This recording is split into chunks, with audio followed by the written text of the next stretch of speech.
Hello guys, immortal is back के episode 86 के साथ हाजिर हैं। अगर आपको हमारी एक्सप्लेनेशन अच्छी लगे तो प्लीज़ चैनल को सब्सक्राइब कर दें, लाइक कर दें और बेल आइकॉन को ज़रूर प्रेस कर दें। एपिसोड के स्टार्ट में किच्चू कहता है वाकई इसके ऊपर जो तस्वीर बनी हुई है ये तो वाकई ओरिजिनल सुपर स्टोन की है और हमें ये जाकर वहाँ पर देखना भी होगा क्या ये वाकई सच में और हकीकत है कि नहीं, क्योंकि मुझे तो ये ओरिजिनल लग रहा है। और अगर ये ओरिजिनल है तो फिर हमें नीलामी में इसको हासिल करना होगा।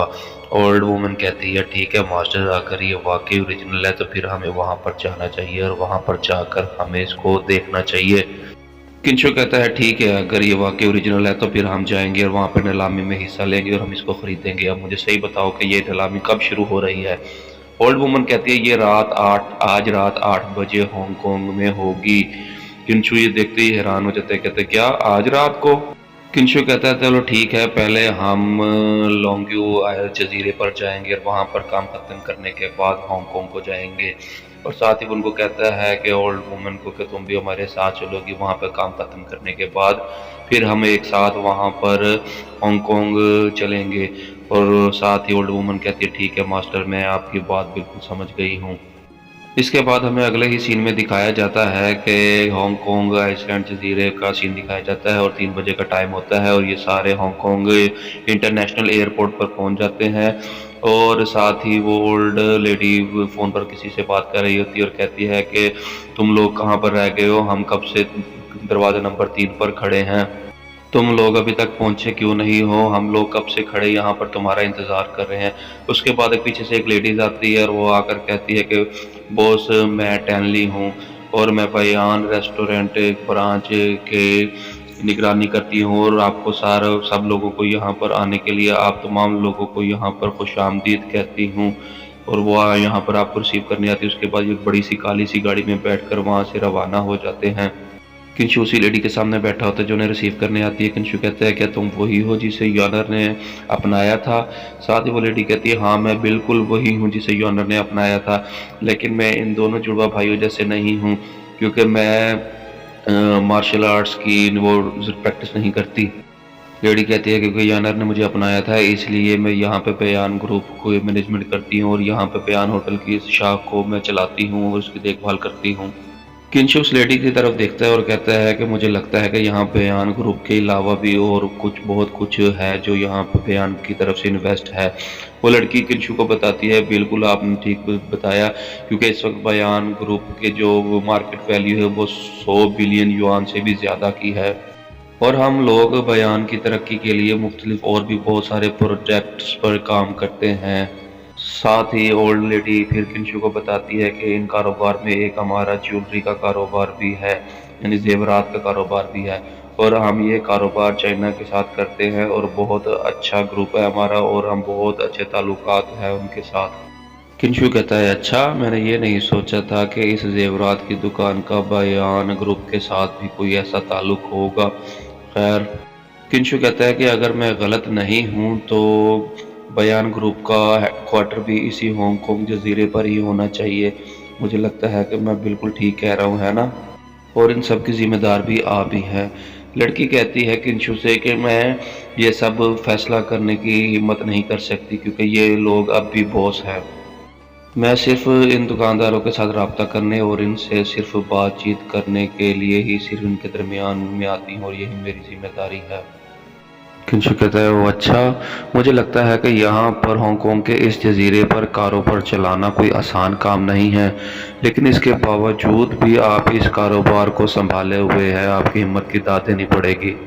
मिस लेडी किंशु को कहती है कि ये जो हांगकांग का जजीरा है ये भागता हुआ टाइगर है और छुपा हुआ एक ड्रैगन की तरह है और यहाँ पर 3 अहम और बड़े ख़ानदान पाए जाते हैं जिनमें एक जियांगवे फैमिली है और दूसरी हांगकांग की फैमिली है जो कि यहाँ पर बहुत ही ज़्यादा मशहूर है और इन दोनों के अलावा जो तीसरी है वो है ली फैमिली।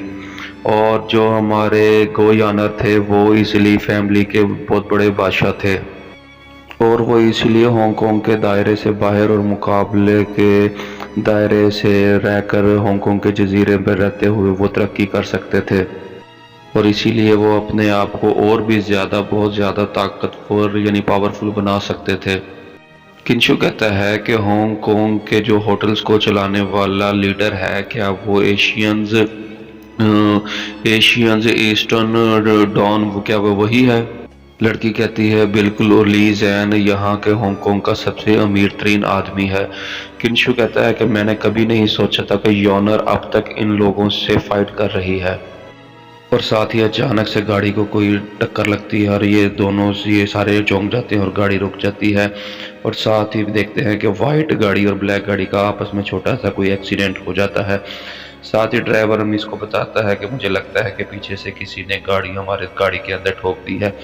मिस कहती है ठीक है, तुम जाकर देखो, अगर कोई गैर मामूली सा नुकसान है तो फिर उसको जाने दो। और साथ ही वो ड्राइवर उतर कर बाहर आता है और कहता है कि तुम देख नहीं सकते कि मेरी हमारी गाड़ी यहाँ पर रेड लाइट थी और तुमने कैसे पीछे से आकर मार दी है। साथ ही वो लंबे वालों वाला वहाँ खड़ा होता है और वो कहता है कि तुम जानते हो कि तुम मुझे किस तरह बात कर रहे हो, तुम्हें पता भी है कि मैं कौन हूँ? ड्राइवर कहता है कि तुम पागल हो, तुम्हें पता नहीं है कि तुम्हें गाड़ी कैसे चलाते हैं, तुम्हें गाड़ी चलाने की तमीज़ नहीं है। साथ ही लंबे वालों वाला गुस्सा कर जाता है और कहता है कि तुम्हारी हिम्मत कैसे हुई मेरे साथ ऐसे बात करने की। और साथ ही वो उस ड्राइवर के गिरबान को पकड़ लेता है। लंबे बालों वाला साथ ही ड्राइवर को कहता है कि तुम्हें पता भी है कि मेरी गाड़ी कितनी महंगी और तुमने कितना नुकसान कर दिया है, तुम्हारी सारी ज़िंदगी ख़त्म हो जाएगी इसकी अदायगी करते करते, लेकिन इसकी अदायगी फिर भी पूरी नहीं होगी। तुम्हें पता भी है कि इतनी महंगी गाड़ी को तुमने कैसे टक्कर मार दी है। साथ ही ड्राइवर कहता है कि हमारी इसमें कोई गलती नहीं है, हमारी गाड़ी सीधी जा रही थी कि तुमने ही पीछे से आके इसको टक्कर मारी है और तुम ऊपर से बात कर रहे हो। साथ ही लंबे बालों वाला गुस्सा करने लग जाता है। साथ ही वहाँ पे पीछे से 3 लोग और इसके लंबे बालों वाले के साथ उतर के आ जाते हैं। वो कहते हैं कि तुम्हारी गलती है ड्राइवर को कि तुम इसकी अदायगी करो, कि तुम्हें नहीं पता कि हम पिछली सीट पर बैठे थे और देख रहे थे सारा कुछ। और साथ ही वो दूसरा लड़का उसको कहता है लंबे बालों वाला को, जाने भी दो इसको, क्या तुम इसको कर रहे हो, मामूली सी बात को बढ़ा रहे हो। साथ ही लंबे बालों वाला उसको कहता है कि तो अपना मुंह बंद रखो, बकवास करने की कोई ज़रूरत नहीं। साथ ही तीसरा लड़का कहता है कि क्या तुम्हें मालूम भी है कि जिस गाड़ी ने तुम्हें टक्कर मारी है वो किसकी गाड़ी है? ऐसे ही तुम बकवास किए जा रहे हो, तुम्हें इसकी अदायगी भी करनी पड़ेगी। और तुम देखो तो सही वो गाड़ी किसकी है, और ये गाड़ी बयान ग्रुप वालों की है। लंबे बालों वाला देखता है और कहता है कि बयान ग्रुप की? बयान ग्रुप की गाड़ी हो या हो ढियान ग्रुप की, मुझे इससे कोई परवाह नहीं है। बस मुझे जो मेरी गाड़ी पर जो स्क्रैचेस आए हैं उसकी ये ड्राइवर पे करेगा और इसकी सर्विस फ्री करा के देगा, नहीं तो मैं इसको छोड़ूंगा नहीं। साथ ही लंबे बालों वाला को सूना मारने लग जाता है ड्राइवर को, और ड्राइवर को चोट लगती है। लंबे बालों वाला कहता है कि मैं तुमको छोड़ूंगा नहीं, मैं तुम्हें मार दूंगा। जैसे ही किंशु ये मारने की बात सुनता है तो दरवाज़ा खोलने की कोशिश करता है ताकि बाहर जाकर देख सके, लेकिन साथ ही वो रेड वाला किंशु का हाथ पकड़ लेता है और कहता है कि मास्टर आप रहने दे, मैं इसको जाकर हैंडल करता हूँ, मैं जाकर देखता हूँ कि ये सब कुछ क्या हो रहा है। साथ ही वो रेड बालों वाला लड़का बाहर आ जाता है और मास्टर कहता है उसको कि जल्दी से इसको करो और गुस्सा बिल्कुल भी नहीं करना। वो रेड वाला कहता है ठीक है मास्टर, मैं बिल्कुल भी गुस्सा नहीं करूँगा, मुझे आपकी बात समझ आ गई। साथ ही वो रेड कपड़ों वाला लड़का उतर कर बाहर आ जाता है और आकर पूछता है कि क्या तुम कह रहे हो। और वो साथ ही लंबे बालों वाला ड्राइवर को मार रहा होता है और कहता है कि मेरी अदायगी करो, नहीं तो वरना मैं तुम्हें मार दूंगा। साथ ही रेड कपड़ों वाला लड़का उतर कर कहता है कि ओ लंबे बालों वाले, मेरी बात को सुनो। तो लंबे बालों वाले, ये तुम क्या कर रहे हो, इसको छोड़ो। और साथ ही लंबे बालों वाला मुंह पर उठाता है और लड़की को देखता है और कहता है कि क्या क्या तुम भी मेरे पास यहाँ मरने के लिए आए हो? साथ ही वो रेड कपड़ों वाला लड़का कहता है कि मैं तुम्हें 3 मिनट का टाइम देता हूँ, जल्दी से इसको छोड़ दो और यहाँ से मेरी नज़र से दूर हो जाओ और यहाँ से दफ़ा हो जाओ। साथ ही लंबे बालों वाले को गुस्सा आ जाता है, कहता है कि तू जहन्नम में जा, और वो मारने के लिए आगे बढ़ता है। तो साथ ही रेड कपड़ों वाला लड़का उसके मुंह पर कुछ मार मार के उसको वो निकाल देता है। लंबे बालों वाला कहता है कि ओए लड़के, तुमने मुझे मार कर तो अच्छा नहीं किया, तुम नहीं जानते कि मैं कौन हूँ। साथ ही लड़का कहता है कि मैं नहीं लड़ना चाहता था, लेकिन तुमने मुझे ऐसा करने पर मजबूर कर दिया है। साथ ही वो दूसरा आदमी खड़ा हुआ कहता है ये लड़का तो इतना जवान था, इसने इसको कैसे इतनी एक ही थप्पड़ में इतना जख्मी कर दिया है जैंग को।